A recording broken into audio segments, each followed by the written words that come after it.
आंतर्जातीय विमान बंदर पर हजार हजार गछ काटी परिवेश नष्ट करने सहित हरिण बारहा प्रभृति पशुपक्षी मानक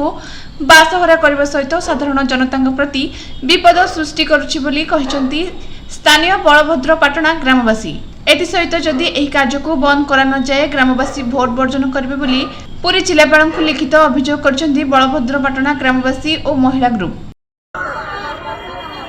उपकूल रहिले संपूर्ण विश्व रहिबो आमर देवी जंगल जमी सुरक्षा आमर देवी जंगल रहिले जीवन रहिबो आमर देवी आज्ञा देखु बालीहरचंडी ठार विरल पर्यंत आम सब उपकूलवासी और अधिवासी से जंगल और शिवसरी बाली जो जंगल अच्छी काजू अच्छी झाऊ अच्छी विभिन्न प्रकार औषधीय जीवजंतु हरिण श्वेतमृग गाई से उपकूलवासी से जंगल को लेकिन डायरेक्ट चलती माने चल प्रचल करती इनकम सोर्स होची से जंगल शिवसरी बाली जंगल जो 22 खंड 23 खंड गाँ अच्छी आम जो समुद्र कूल में मेन सोर्स होची से जंगल फॉरेस्ट आम से हिसाब से आसी सरकार कहते ये इंटरनेशनल विमान बंदर है आम ये विकास हम ये विकास ना ये विनाश हो गछपत्र को ये बर्तमान निआ लगे दि जाऊँगी से बर्तमान परिवेश को ध्वंस हो गलानी देखो आजिका डेट देखो बर्तमान खरा कौ भाया होगी आगू केमती खरा हम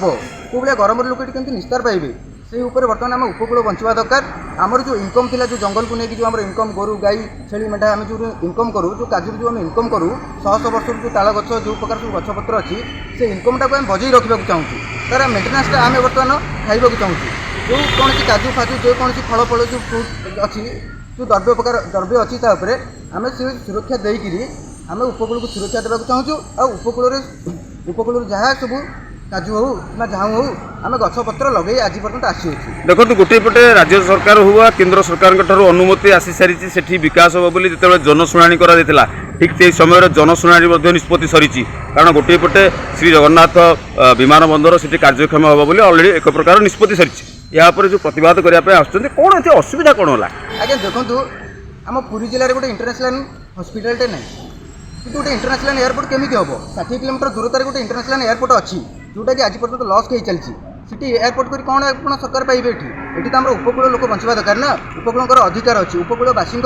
लोकर अधिकार अच्छी बात्या बनिया सुरक्षा पाइबापा 60-100 फुटर ताल गछ लगे दि जाए आम गोसीबाप जेजेबाप से गछपत्र लगे आसी से गछपत्र जहाँ फल हो मूल हो आम खाई आज पर्यटन बंची आसू से आम चल प्रचल चलुचु आगामी दिन में आम चलवा चाहूँ आम आसीचु आम एसएचजी ग्रुप तरफ आम गाँ पाखे शिवसरी वाली जंगल अच्छी जंगल में ये जगन्नाथ मंदिर ध्यान 25टा एयरपोर्ट होती से आम कहूँ आम से जंगल में आम जेजे बापा अमल आम काठ काजू जमी आम लगौलु से गछपत्र आम आनी चलूँ आम से गछपत्र आम जीवन यापन आम करूँ जेहेतु से विमान बंदर हो आम से चलू केमी आम से रू केमी आम खाइबू कौन आम से फसल दऊ काजू काठ हो जहाँ दऊ आम अमल करके खाऊँ द्वितीयटा हूँ गाई छेली मेढ़ा आमर एने जगिया मैंने जाऊँच गाई छेली मेढ़ा एने चरिया घास मुठे पाऊना से आम हेतु आम जो मैंने जो जिनसा लगेचु से सरकार जाली दौरान से